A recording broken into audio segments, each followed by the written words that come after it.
ಕೋಪ ಬಂದಿತ್ತ ನಿಮ್ಗೆ big boss ಮನೇಲಿ ಕೋಪ ಬರ್ತಿತ್ತ? ಕೋಪ ಬರ್ತಿತ್ತು. ಮತ್ತೆ ಏನು ಸುಳ್ಳು ಸುಳ್ಳು ಹೇಳಿದ್ರೆ ಕೋಪ ಬರ್ತದ್ರಿ. ಆ ಕಾವ್ಯನ ಜೊತೆನೇ ಸ್ವಲ್ಪ ಆಕಿನೂ ಒಪ್ಕೊಂಡು ಇಲ್ಲಮ್ಮ ಇಲ್ಲಮ್ಮ. ಏನ್ ಮಾತಂದಿದ್ದಕ್ಕೆ ನಿಮ್ಗೆ ಕೋಪ? ಏನು ಬಾತ್ರೂಮ್ ಸೆಲೆಗೇರಿ ನೀರ ಅದೊಂದು ಸ್ವಲ್ಪ ಬಂದ್ ಮಾಡಿದಿಲ್ಲ. 2 ಸಲ ಓದ್ತಿದ್ದೆ, ಬಂದಾಗಲಿಲ್ಲ. ಓಕೆ. ಅದ್ರ ಸಲಿಗೆ ನನಗೆ ಬುದ್ಧಿ ಮತ್ತೆ ಹೇಳಕ್ ಬಂದಳಲ್ಲ. ಅದಕ್ಕೆ ನೀನು ಒಂದೇ ಬಾತ್ರೂಮ್ ನೋಡಿದ್ದೀವಿ, ನಾನು 6 ಅಂತಸ್ತು ಬಿಲ್ಡಿಂಗ್ ಬಾತ್ರೂಮ್ ನೋಡಿ ಬಂದೀನಿ. ಮತ್ತು ಅವರೆಲ್ಲರೂ ಹೋಗ್ತಾರಂತ ನಾನು ಇನ್ನೊಂದು ಸಲ ಓದ್ತಿರು ಬಂದಾತಿತ್ತು. ನಾವು ಎಷ್ಟು ಸಲ ನಾನೇ ಹೋಗಿ ಬಂದ್ ಮಾಡೀನಿ, ಎಲ್ಲರೂ ಹಂಗೆ ಬಿಟ್ಟು ಹೋಗ್ತಾರ. ನೀನು ನನಗೆ ಹೇಳ್ತೇನೆ ಸ್ವಲ್ಪ ಫ್ರೀಗ.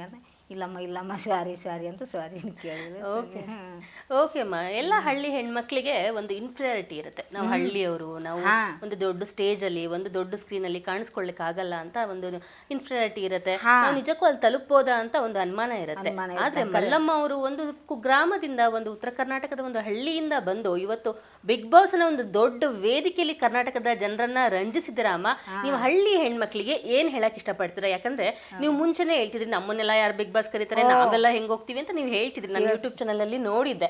ಸೊ ಅಮ್ಮ, ನೀವು ಹಳ್ಳಿ ಹೆಣ್ಮಕ್ಳಿಗೆ ಏನ್ ಹೇಳಕ್ ಇಷ್ಟಪಡ್ತೀರಿ? ಯಾಕೆಂದ್ರೆ ಮಲ್ಲಮ್ಮ ಆಗಿ ಒಂದು ಕೆಲಸ ಹುಡ್ಕೊಂಡು ಬೆಂಗಳೂರಿಗೆ ಬಂದವರು ಇವತ್ತು ಬಿಗ್ ಬಾಸ್ಗೆ ಹೋಗಿದ್ದೀರಾ ಅಂದ್ರೆ ನಿಮ್ಮ ಒಂದು ಸಂದೇಶ ಏನು? ಹಳ್ಳಿ ಹೆಣ್ಮಕ್ಳಿಗೆ ಯಾವ ತರ ಧೈರ್ಯವಾಗಿ ಹೇಳ್ತೀರಾ ನೀವು? ಧೈರ್ಯವಾಗಿ ಚೆನ್ನಾಗಿ ಸಂಸಾರ ನೋಡ್ಕೊಂಡು ಹೋಗ್ಬೇಕು, ಗಂಡನ ಚೆನ್ನಾಗಿ ನೋಡ್ಬೇಕು. ಹಳ್ಳಿ ಹೆಣ್ಮಕ್ಳಿಗೆ ನಿಮ್ಮ ಸಂದೇಶ ಏನು ಅಂತ? ಹಳ್ಳಿಲಿ ಇದ್ದೀವಿ ಅಂತ ಏನು ಅನ್ಕೊಂಬೇಡಿ, ನೀವು ಕೂಡ ಪ್ರಯತ್ನ ಪಟ್ರೆ ಬಿಗ್ ಬಾಸ್ ಅಂತ ವೇದಿಕೆಗೆ ಬರ್ಬೋದು ಅನ್ನೋದು ನಿಮ್ಮ ಸಂದೇಶನ? ಅದೇ ರೀ, ಹೆಣ್ಮಕ್ಳಿಂದ ಗಂಡ ಹೆಂಡತಿ ಜಗಳ ಆಡಿದ್ರ ಅವ್ರಿಗೆ ದೂರ ಆಗ್ಬಾರ್ದು, ಗಂಡ ಹೆಂಡತಿ ಜೊತೆಯಲ್ಲಿ ಇರಬೇಕು, ಸಾಧನೆ ಮಾಡ್ಬೇಕು ಅನ್ನೋ ಹೆಣ್ಮಕ್ಳು, ನಿಮ್ಮ ತರ ಬಿಗ್ ಬಾಸ್ಗೆ ಬರ್ಬೇಕು ಅನ್ನೋ ಹೆಣ್ಮಕ್ಳಿಗೆ ಏನ್ ಹೇಳ್ತೀರಾ? ಅವ್ರಿಗೆ ಧೈರ್ಯ ಮಾಡ್ಬೇಕ್ರಿ, ಧೈರ್ಯ ಮಾಡ್ಬೇಕು, ಧೈರ್ಯ ಬಿಡಬಾರ್ದು. ನಾ ಹಿಂಗೆ ಮುಂದೆ ನಾವು ಶಕ್ತಿಯಾಗಿ ನಿಲ್ತೀವಿ, ಎಲ್ಲಟ್ಟು ಸಂಸಾರ ಗೆದ್ದಿತೀವಿ ಅಂತ ಅದೇ ಒಂದು ಧೈರ್ಯನೇ ಒಂದು ಕಾರಣ ರೀ. ನೀವು ಅದೇ ಧೈರ್ಯದಿಂದ ಬಿಗ್ ಬಾಸ್ ಮನ್ಲಿದ್ರ ಅಮ್ಮ ಇಷ್ಟು ದಿನ? ಯಾವುದೇ ಒಂದು ಟಾಸ್ಕ್ ಇರ್ಲಿ, ಒಂದು ಡ್ಯಾನ್ಸ್ ಇರ್ಲಿ, ಒಂದು ಚೂರು ನಾಚಿಕೆ ಇಲ್ದೆ, ಯಾವುದೇ ಒಂದು ಸಂಕೋಚ ಮುಜುಗರ ಇಲ್ದೆ, ಪ್ಯಾಂಟ್ ಶರ್ಟ್ ಹಾಕ್ಲಿಕ್ಕೂ ಕೂಡ ನೀವು ಎಷ್ಟು ಜೋಶಲ್ಲಿ ಹಾಕೊಂಡ್ರಿ ಎಲ್ಲ ಹೆಣ್ಮಕ್ಳಿಗೆ. ಅಲ್ಲಿಗೆ ಓದಿಂದ ಧೈರ್ಯ ಬಂದ್ಬಿಡ್ತದ್ರಿ, ಹಾಕೇಬೇಕಿದು ಅಂತ. ಸೊ ಹಳ್ಳಿ ಹೆಣ್ಮಕ್ಳಿಗೆ ಯಾವ ರೀತಿ ಧೈರ್ಯ ಹೇಳ್ತೀರಿ? ನೀವು ಕೂಡ ಬಿಗ್ ಬಾಸ್ಗೆ ಬರ್ಬೋದು, ಬನ್ನಿ ಅಂತ ನಿಮ್ ಸ್ಟೈಲಲ್ಲಿ ಹೇಳಿ ಅಮ್ಮ. ನಂತರ ಧೈರ್ಯ ಆಗಿ ನೀವು ಬರ್ರಿ, ನಮ್ಮ ಯಾವ್ದಕ್ಕೂ ಮುಜುಗರ ಪಡ್ಕೊಳ್ಬೇಡಿ. ಮುಜುಗರ ಪಡ್ಕೋಬೇಡ್ರಿ, ಪ್ಯಾಂಟ್ ಹಾಕ್ರಿ, ಡ್ರೆಸ್ ಹಾಕ್ರಿ, ಹಾಕಿ ನನ್ನಂಗೆ ಬರ್ರಿ ಅಂತ ಹೇಳ್ಬಿಡೋದು ನಮ್ಮೂರ ಕಡೆ ಹೋಗಿ. ಓಕೆ ಅಮ್ಮ, ಬಿಗ್ ಬಾಸ್ಗೆ ಬಂದಿರುವಂತಹ ಮಲ್ಲಮ್ಮಂಗೆ ಏನೇನ್ ಕೆಲಸ ಬರುತ್ತೆ ಅಂತ? ಏನೇನ್ ಕೆಲಸ ಎಲ್ಲ ರೊಟ್ಟಿ ಬಡಿಯೋದಕ್ಕೆ ಫೇಮಸ್ ಅಂತ ಕೇಳಿದೀವಿ. ರೊಟ್ಟಿ ಮಾಡ್ತೀವಿ, ಹೊಲ ಮನೆ ಕೆಲಸ ಅಂತ ಹೇಳ್ತೀವಿ. ಯಾವ್ದಕ್ಕೆ ಹಿಂದಕ್ಕೆ ಸರಿಯಲ್ಲ. ಏನೇನ್ ಕೆಲಸ ಮಾಡ್ತಾರೆ ಹಾಗಾದ್ರೆ ಮಲ್ಲಮ್ಮ ಅವರು? ಹೊಲ ಮನೆ ಕೆಲಸ ಎಲ್ಲ ಮಾಡಿವ್ರಿ. ಎಲ್ಲ ಜೋಳ ಕೊಯ್ದೀವಿ, ಜೋಳ ಮುರಿದೀವಿ, ರಾಶಿ ಮಾಡೀವಿ, ಚಜ್ಜಿ ಕೊಯ್ದೀವಿ, ಇದು ಮಾಡೀವಿ, ಶೇಂಗಾ ಕಿತ್ತೀವಿ, ಶೇಂಗಾ ಹರಿದೀವಿ, ಎಲ್ಲ ಕಸ ಆರಿಸಿವಿ, ಅವೆಲ್ಲ ಅಲ್ಲಿ ಕುಂಪಿ ಹಾಕಿ ಸುಟ್ಟಿವ್ರಿ, ಡ್ವಾಡಕ್ಕೆ ಹೋಗಿದೀವಿ. ಹೊಲ ಮನೆ ಕೆಲಸ ಅಲ್ಲ, ಮನೇನ ಕೆಲಸ ಅಲ್ಲ, ರೊಟ್ಟಿ ಮಾಡ್ತೀವಿ, ಹೋಳಿಗೆ ಮಾಡ್ತೀವಿ. ಹೌದಮ್ಮ, ಈ ಹೊಲ ಮನೆ ಕೆಲಸ ಮಾಡೋದು, ಮನೆ ಕೆಲಸಗಳು ಮಾಡೋದು, ಯಾವುದೋ ಒಂದು ಹೆಲ್ಪಿಂಗ್ ಕೆಲಸಗಳು ಮಾಡೋದು, ಯಾವ ಕೆಲಸ ಕೂಡ ಒಂದು ಕೀಳು ಮಟ್ಟದಲ್ಲ. ಇಂತಹ ಕೆಲಸಗಳನ್ನ ಮಾಡ್ಕೊಂಡು ಕೂಡ ನಾವು ನಮ್ಮಲ್ಲಿ ಪ್ರತಿಭೆ ಇದ್ರೆ ಗುರ್ತಿಸ್ಕೊಳ್ಬಹುದು, ಇಂತಹ ಒಂದು ದೊಡ್ಡ ಸ್ಟೇಜ್ ಅನ್ನ ಪಡ್ಕೊಳ್ಬಹುದು ಅನ್ನೋದಕ್ಕೆ ನೀವೇ ಒಂದು ಜೀವಂತ ಉದಾಹರಣೆ ಅಮ್ಮ. ಇನ್ನು ಧೈರ್ಯ ಬಿಡಬಾರ್ದ್ರಿ, ಎಲ್ಲ ಕೈಲಿ ಆಗ್ಲಿಕ್ಕಂದ್ರೆ ಬಾಯಿಲಿ ಅಂದನ ಮಾಡ್ಬೇಕ್ರಿ.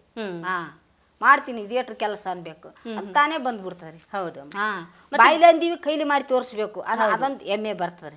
ಬಿಗ್ ಬಾಸ್ ಮನೆಯಲ್ಲಿ ನಿಮ್ಮನ್ನ ಯಾವುದಕ್ಕೆ ತುಂಬಾ ಇಷ್ಟಪಡ್ತಿದ್ರು? ಅಡಿಗೆ ಮಾಡ್ಲಿಕ್ಕೆ ತುಂಬಾ ಇಷ್ಟಪಡ್ತಿದ್ರಾ, ಅಥವಾ ನಿಮ್ಮ ಹತ್ರ ರೊಟ್ಟಿ ಮಾಡಿಸ್ಲಿಕ್ಕೆ ತುಂಬಾ ಇಷ್ಟಪಡ್ತಿದ್ರಾ ಕಂಟೆಸ್ಟೆಂಟ್ಸ್? ನೀವು ಮಾಡಿ ಕೊಟ್ಟಿದ್ದೀರಾ ರೊಟ್ಟಿ ಬಿಗ್ ಬಾಸ್ ಮನೆಯಲ್ಲಿ? ಇದ್ದಿಲ್ಲ, ಎಲ್ಲ 2 ಸಲ ಕೇಳಿದ್ರು ಬಿಗ್ ಬಾಸ್ ಹಿಟ್ಟು ಕಳ್ಸ್ರಿ ರೊಟ್ಟಿ ಮಾಡ್ತೀನಿ ಅಂತಂದ್ರೆ ಅಲ್ಲಿ ಎಲ್ಲಿ ಸಿಗ್ಬೇಕ್ರಿ ಹಿಟ್ಟು? ಓಕೆ, ಬಂದಿದ್ರೆ ಮಾಡ್ತಾ ಇದ್ರಿ? ಬಂದಿದ್ರೆ ಮಾಡ್ತೀರಿ ರೊಟ್ಟಿ, ದೊಡ್ಡ ರೊಟ್ಟಿ. ಚಪಾತಿ ಎಲ್ಲ ಮಾಡ್ತಾ ಇದ್ರಿ? ಚಪಾತಿ ಮಾಡಿರಿ, ಚಪಾತಿ ಮಾಡ್ತಿದ್ದೇವೆ, ಅನ್ನ ಸಾರು ಚಪಾತಿ, ಪಾತ್ರೆ ತೊಳೆಯೋದು ಮಾಡ್ತಿದ್ದೆ. ಇಷ್ಟವಾದ ಕೆಲಸ ಏನು ನಿಮ್ಗೆ ಬಿಗ್ ಬಾಸ್ ಅಲ್ಲಿ? ಇಷ್ಟವಾದ ಕೆಲಸ ಅಂದ್ರೆ ನಮ್ಗೆ ಏನ್ ಮಾಡಕ್ ಎಲ್ಲಾನು ಇಷ್ಟ, ಎಲ್ಲ ಮಾಡ್ತೀರಿ. ಓಕೆ, ಎಲ್ಲ ಇಷ್ಟ ನಮ್ಗೆ.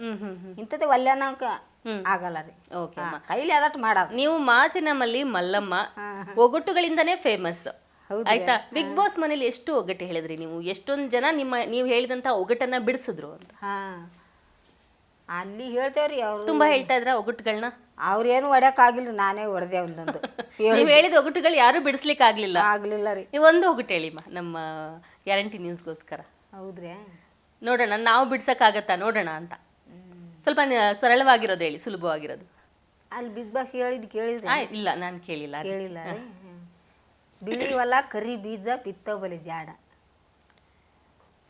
ಬಿಳಿ ಹೊಲ ಕರಿ ಬೀಜ ಬಿತ್ತವ ಬಲೆ ಜಾಡ. ಮೂಲಂಗಿನ? ಅಲ್ಲ ರೀ, ಗೊತ್ತಿಲ್ಲ. ಗೊತ್ತು, ಹೇಳ್ಬಿಡಿ ನೀವೇ, ಬಿಡಿಸ್ಬಿಡಿ. ಗೊತ್ತಿಲ್ಲ. ಹಾಂ, ಏನು ಉತ್ತರ ಇದಕ್ಕೆ? ಅದಕ್ಕೆ ಹ್ಞೂ ಇದು ಬರೆಯೋದು ಕಾಗದ, ಅಕ್ಷರ, ಮನುಷ್ಯರು ನೀವು ಬರೆಯೋರು. ಬಿಳಿ ಹೊಲ, ಬಿಳಿ ಹೊಲ ಅಂದ್ರೆ ಕಾಗದ, ಹಾ. ಕರಿ ಬೀಜ ಅಂದ್ರೆ ಅದು ಬಣ್ಣ, ಅಕ್ಷರ ಬರಿತೀವಲ್ಲ ಅದು. ಓದೋನೇ ಜಾಣ. ಬಿಳಿ ಹೊಲದಲ್ಲಿ ಬಿತ್ತಿ ಅದ್ರಿಂದ ಬಂದಂತ ಫಲವನ್ನ ಓದೋನೇ ಜಾಣ ಅಂತ. ಬರೆಯೋನೇ ಜಾಣ, ಬಿತ್ತವನೇ ಜಾಣ. ಆಯ್ತು, ಬಹಳ ಚೆನ್ನಾಗಿತ್ತು. ಎಷ್ಟು ಹೋಗಟ್ಟು ಹೇಳಿದ್ರಿ ನೀವು ಬಿಗ್ ಬಾಸ್ ಮನೆಯಲ್ಲಿ? ಹೇಳಿರು ಸುಮಾರಾಗಿ. ಹಾ ಹಾ. ಗ್ಯಾರಂಟಿ ನ್ಯೂಸ್, ಸುದ್ದಿ ಖಚಿತ, ನ್ಯಾಯ ನಿಶ್ಚಿತ.